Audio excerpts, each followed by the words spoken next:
I think there's opportunities where you can pick up clients through social media, but the reality is if you talk to someone or meet them, they'll then go check your social media just to see that you are credible and you're active and you have things going on. So it may not necessarily be your first point of contact into that company or that person, but I think a lot of times it just adds that credibility and that trust factor.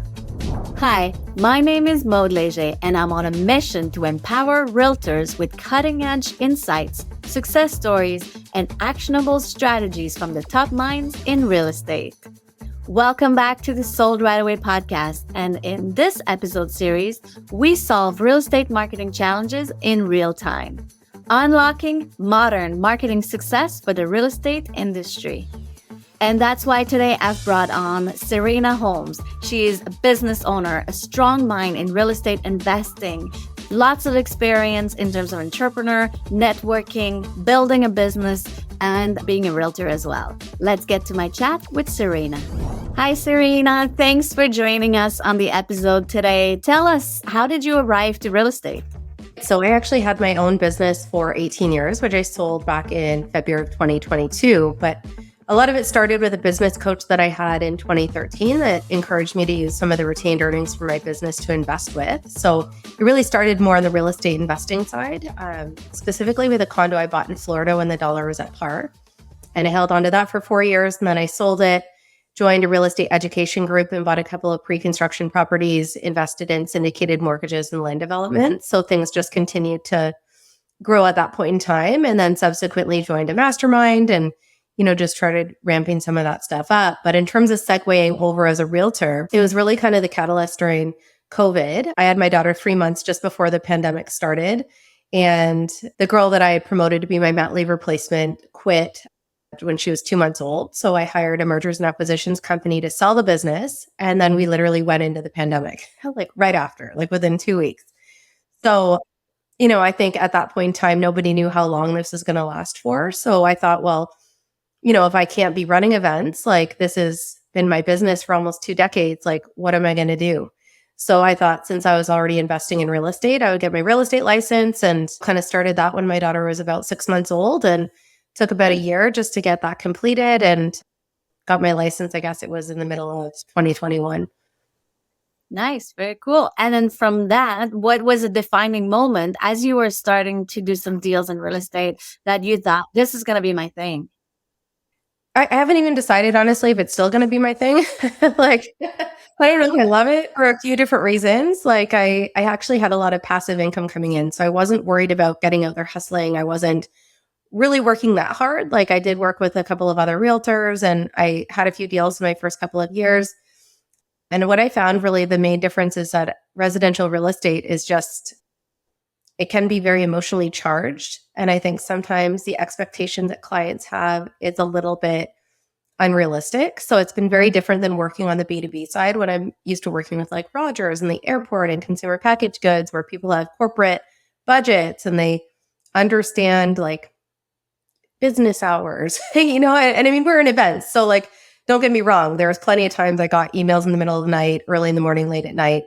But I just feel like with the residential real estate, I've had some clients on both ends of the spectrum where they're lovely and they're great. They, I think, are reasonable people. And then there's the other end that you're like, oh my gosh, what am I doing? So I'm still trying to wrap my head around if this is 100% the right fit for me in the long run. So since I've been a little bit more active just in the last little while, but yeah, we'll kind of see where it goes.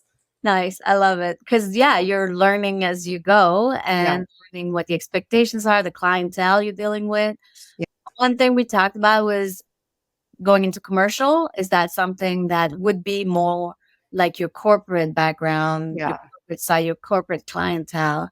Yeah, I think that, that's of interest to me, not so much in the sense of like leasing buildings or industrial, but more in terms of like investment opportunities. So being able to identify things in a way that people may not necessarily see. So for example, if there's undeveloped land that has a certain zoning that could be built on, like I could sell that through to investors or off-market properties, multifamily, things like that. So it's just trying to determine like how I can use my real estate license in a way that, works with my network and stuff like that as well. Because I think that's been another challenge is that with my business, a lot of my staff and clients were all across the country and into the United States. So that doesn't really help when you're a residential realtor when you need to work, ideally in closer proximity to yourself, right? Yeah. So I think that when you're working on the commercial side, like that would open up more doors for the type of network that I actually have and database that I have. Mhm. I did join an agent accelerated program this year just to try to build up opportunities in my area. And I've just found, and what you may have found is that people are kind of slow to decide right now. Yeah. Everyone's like, oh, wait till the new year, so it's been a little bit slow to like see some of those things through. I think there will be some that go through, but it's just taking some time. Totally. Everybody is on the what's going on. We'll test the interest rate. Well, you talk a lot about like mastermind networking. So what kind of personal growth that benefited from those mastermind that benefited through to real estate for you? Yeah. So I've been part of one real estate education company for about 6 years. So when I joined, I went to their investor summit and I, learned a lot. Like I filled like 40 pages in my laptop and full of action items, things that I wanted to learn. And I did have a coach that came along with that. But 2 years ago, I was approached to join Synergy Mastermind as well, which is a smaller group of investors. I think there's about 65 to 70 in total. And they would bring in an expert speaker once a month to talk about different forms of real estate investing. So like Beardy Brandon from the Bigger Pockets podcast, Chris Crone, it's been a whole bunch of different speakers that we've had over the last 2 years. They would have a best in request. So if, for example, you came across a great resource that you can share with the group or you need help with something, it's a platform to get the support that you need from other people that are actively engaged in real estate investing. They had one that was called office hours. So it's just kind of like an open forum. So whatever you want to talk about. And then there was like one other. So basically you cycle through the calls once a week for about 10 months. And then they would also have 3 trips. So our first year we had Quebec City, Cancun, and Victoria, BC.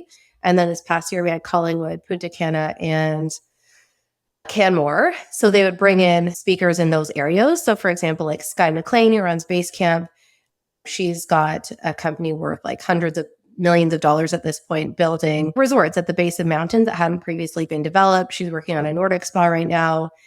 So people that have just, they've done these really amazing things by kind of like just becoming active investors and finding opportunities. I love it. This is so cool. This is so cool. In terms of your business and processes, do you have any processes you put in place that really had brought you success? Yeah, I mean, I think that, for the first 10 years when I was running my agency, I really, I kind of knew what I was doing because I was doing a bit of everything. But then as you start to hire employees and stuff like that, I think that's really where system and processes become really important. So we developed playbooks. And essentially what that was not only to describe like how something we've done, but literally show it, like screenshot it, take videos of it. So that way when we hired people, it would show them exactly how everything should be done. And there's 2 reasons for that. Like one was for onboarding employees more easily. And then the other side of it was also for consistency. So if, for example, someone was on holidays or was sick for a day, like anyone could jump into their email, their folders, and they should be able to pick up the pieces and move ahead. So I think that's something where even on the real estate side, I started to learn how to document some things early on. Cause like a client might say, why isn't my listing appearing like this on a website? And I had to speak to like 12 people just to find out how to get it to appear a certain way. So like I made my own playbook for all these like little tidbits that you're picking up along the way that you really have to do significant digging for. So I kind of developed my own systems. I batch a lot of the marketing that I do. So with my podcast, for example, I would batch record for 2 days every 3 months. So I've got episodes out. I usually edit and do all the graphics, like say maybe an hour per episode, but everything's ready a month in advance. So like October is now ready to go. And that way, if you get pulled in other directions, like if you get pulled to showings or if you take people out or you have meetings, like everything's ready to go already. So it's a little bit easier just to manage your time. Love it. Yeah. Time management is key in real estate and any business, really. Yeah. Yeah. I guess what is the one thing that you have learned that you must do in order to be successful as a realtor? Yeah, I mean, I can't say I'm like the most successful realtor by any means. Like, like I said, I'm still getting my feet wet and stuff like that. And again, I think every business is different. So I think one thing I'm just wrapping my head around is like when I was working in my agency, like you could follow up with people by email and like email was kind of preferred. Like you would still meet clients, you'd still call sometimes, but generally people like to have paper trails where I feel like with residential real estate, like you have to call them a lot, like in a way that I'm like, why doesn't anyone reply to emails? Like it's a very different dynamic in a way that I just didn't expect because I'm so accustomed to email. And there will be some clients that are fine with that, but there's a lot that you literally have to call them a lot until you kind of get them in front of you and stuff like that. And I think that's been a little different. So I think if you can be successful on the phone and ideally just get in front of somebody, like I think that'll be the main thing. Where with my business, like we did work with people in Europe, Australia, the States, like you never meet them. You know what I mean? Yeah. So it's just like you expect it. Now there's Zoom calls and stuff that you might do, but residential real estate's very, very different in that sense. Yeah, you're not door knocking. Tell us a little bit more, like, how do you get more out of your business? Whether it's like from your background or from your real estate, Yeah. how do you get more out of real estate?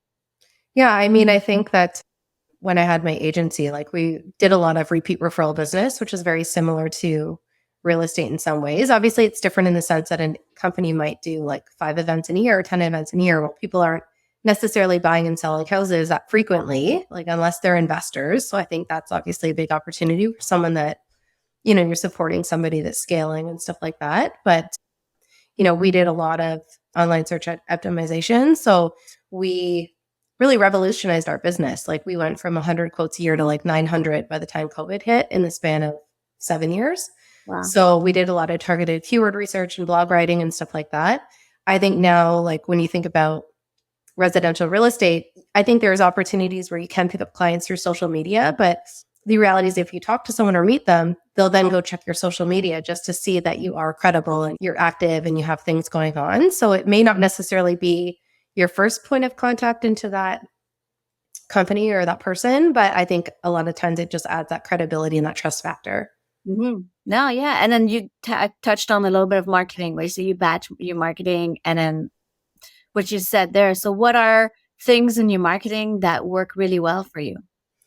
Yeah, I mean, I think I've had some pretty good traction with my newsletter. Like I have a database of about 7,000 people, and that's not necessarily all of it, but I think I downloaded my LinkedIn contact list before they stopped allowing you to do that in like 2017 or 2018. So maybe it's like half of my LinkedIn database, some clients and staff and stuff like that. So on average, I get about 30% open, sometimes like 500-600 clicks and stuff like that. So again, I think part of it is just trying to build up a little bit more locally. Like there are contacts that I have that could be following along and they're interested in the content that I'm putting out when it comes to real estate investing and building your wealth and stuff like that. But if they're in Vancouver, like I can't help them, So it's like, I'm just trying. That's why I'm trying to build up a little bit more locally.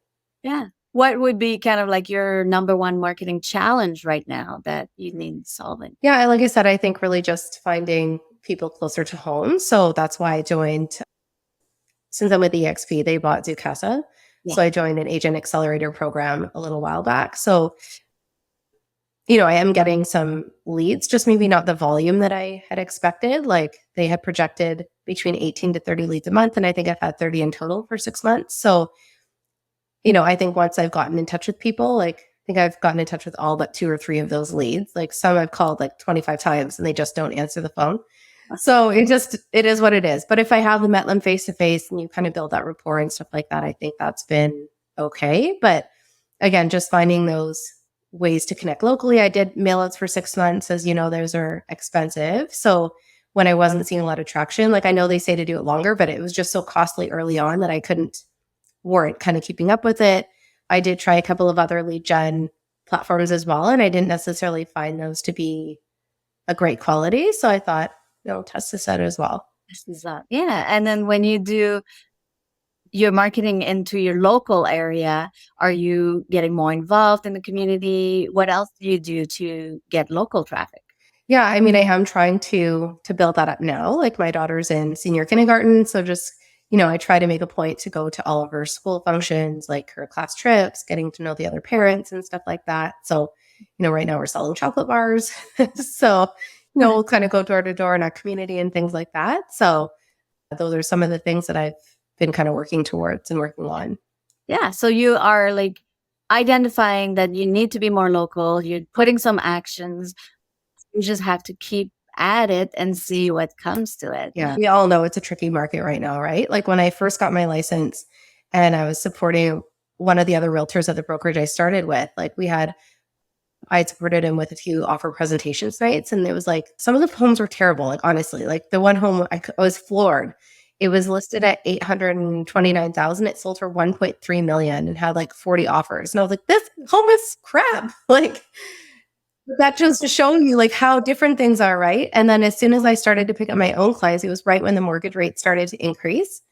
And then everything changed. So I have a couple of clients that I listed properties for, and like they still haven't sold because they weren't getting the price point that they felt they should get for it. And everyone was still in that mindset of like 400,000 over asking, 40 offers on offer night. And it's not that market anymore, right? So I think a lot of sellers just can't, they're not adapting to the change in the environment and stuff like that. So some of them have decided to stay put for now. But it's just, they could have done okay. Like I wouldn't say they would have done terrible by any means. And they probably would have gotten more money had they decided to take some of those offers back than they would now. One of them was a couple that was divorcing, and their expectation was actually 300,000 higher than the comps when we went to market. And they got list price like the last day of our listing, and the wife got really overwhelmed and just shut it down. And they're trying to divorce. So like There's already a lot of emotion. Highly emotionally charged, but it's a year and a half later and they're still in the same position. So like I started talking to them 2.5 years ago, and like they have a basement apartment. So the husband's living there, the wife is living upstairs, and she just got overwhelmed. And then that's probably the best price that they'll see for a long time based on the way the market's trending. So yeah, for another couple of years for sure. Tricky. Yeah. Tricky marketing and all of that. Yeah. So I'm thinking like in terms of getting more local traffic, are you doing online more local? Are you focusing your online activities more locally as well and as physical, I guess? Yeah. If you're familiar, Sean Getty, he's a big realtor at EXP, and he does a lot of social media training for realtors. And he's really built up his business through social media. So I've sat through some of his presentations and the techniques that you can use to kind of build up and farm hyper locally through social media. So I definitely kind of engage with some of the stuff that he has taught. And then I've also more recently taken kind of like a freelance role with the Wealth Club. And ideally, I'll connect with other like local entrepreneurs and business owners and stuff like that. So yes, I'm mentoring them in more of a business capacity, but they all know that I'm a realtor as well. So ideally, if you're helping people in one way, like you can obviously help them in other ways. So it's just another way to build up, potential clients. I guess that's the way too that you could get that commercial investor part of your business that you want to focus on a little bit more to having this entrepreneur coaching and promoting services for buying offices, leasing offices, or even buying investment properties with multiple multifamily living. Yeah, very cool. Very cool. What would be like actions that you want to take on in terms of your marketing from these two aspects, either the local or the commercial? I'm doing a lot now, like already, like I feel like that takes up a fair amount of time, right? So in addition to being on podcasts like this, like I have my own podcast. So I'm approaching 70 episodes now. So I've been consistent every week, with the exception of 2 weeks since I started it, which was a year ago last June. I have blogs that go up weekly. Those are also published on LinkedIn. So that community has grown on there as well. Maintaining a couple of social media profiles. So, I don't know what else I could possibly be doing in addition to what I'm already doing. So just showing up consistently for people, right? Like even with my podcast, I've had paid sponsors since the beginning, and that offsets the cost of production as well as my real estate fees. So even if I'm not transacting for a bit, those fees are covered by the value of the podcast and stuff like that. So I think the main thing is just trying to make those personal connections with people and maintaining and building those relationships over and above the marketing. Yeah, definitely. We have a section that's the rapid fire section of the podcast. What is your number one business process that you cannot live without? I schedule a lot of the things that I do. So just in terms of like, if it's not in my calendar and my to-do list, like it probably won't get done. Love it. Love it. What is your best marketing strategy?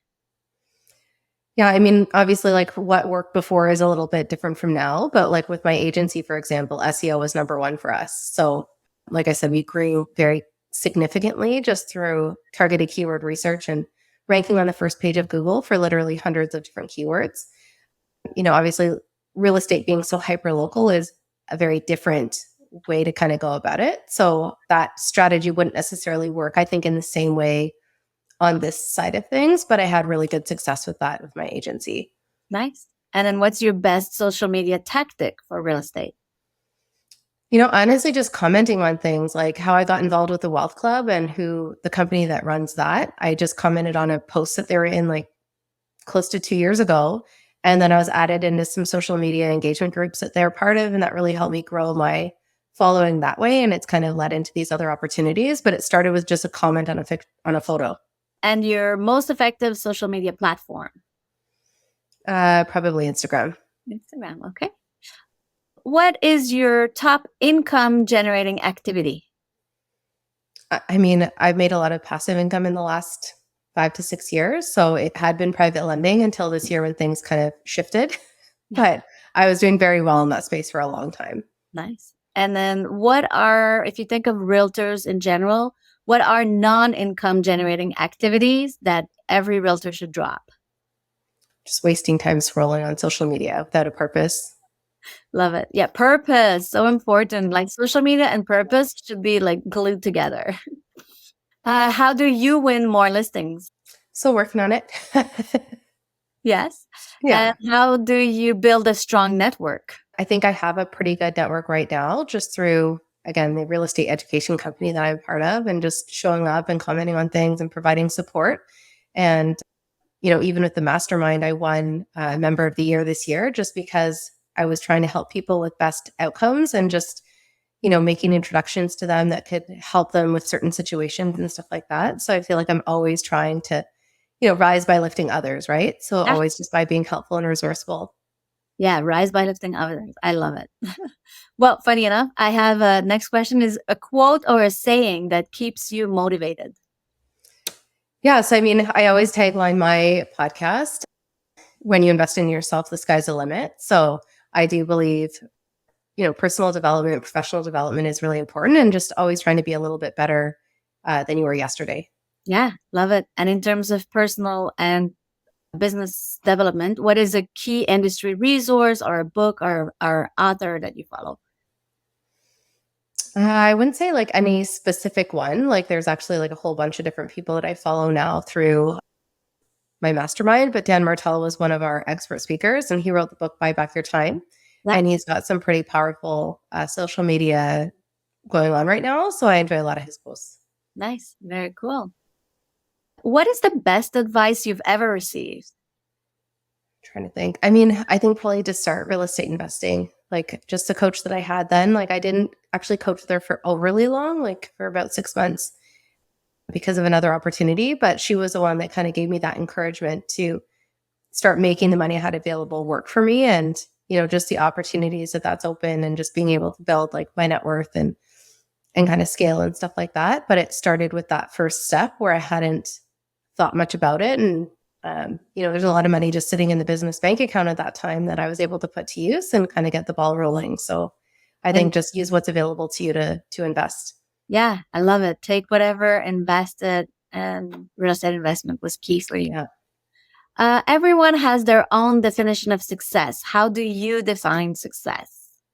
Yeah, I mean, I think for me, it was really time. Like I remember when I had my business and I would rotate year to year without taking holidays because we were so busy and I felt really chained to the business. And I remember being so excited the year that we went to direct deposit. So I could be anywhere in the world and just hit send for my bookkeeper. And it really opened up like so many doors for me and being so happy that I could take like a month of holidays that year because there's so many years I didn't take any time off at all. So I think for me, it's really about having that work-life balance and having that time freedom, especially now that I have an almost 5-year-old. So just being able to have control of my time and take the time when I want it, I think is kind of the ultimate definition of success. Totally. I love it. This is so true. Like, how can you not be 100% into your business at all times and just taking some time off? Priorities change when you have a little one. Yeah, they do. It's not your time anymore. Yes, I love it. Do you have any piece of advice you would leave for other realtors out there? What would it be? Yeah, I mean, I think for me with the season that I was in when I got my license, like my daughter was only just over a year old. So, I mean, I was coming in at a time where, I couldn't be working 70 hours a week. And I already did 70 hours a week when I had my business for 20 years. So that was one of the reasons I actually didn't join a team early on. But I do think that in order to learn the ropes appropriately, in order to kind of build up your network and stuff, I think that that's probably one of the best things that you could do early on, just so that you've got the support that you need, especially if you're a younger realtor. Like there's going to be a lot when it comes to regulation, legislation, paperwork, stuff that you really need to wrap your head around. And I think that's probably one of the best ways to get started so that you're building the right foundation. Nice. Yeah, I love it. That's great advice for sure. Very cool. What are you looking forward to in the, I guess, new year in 2025? What are you looking forward to?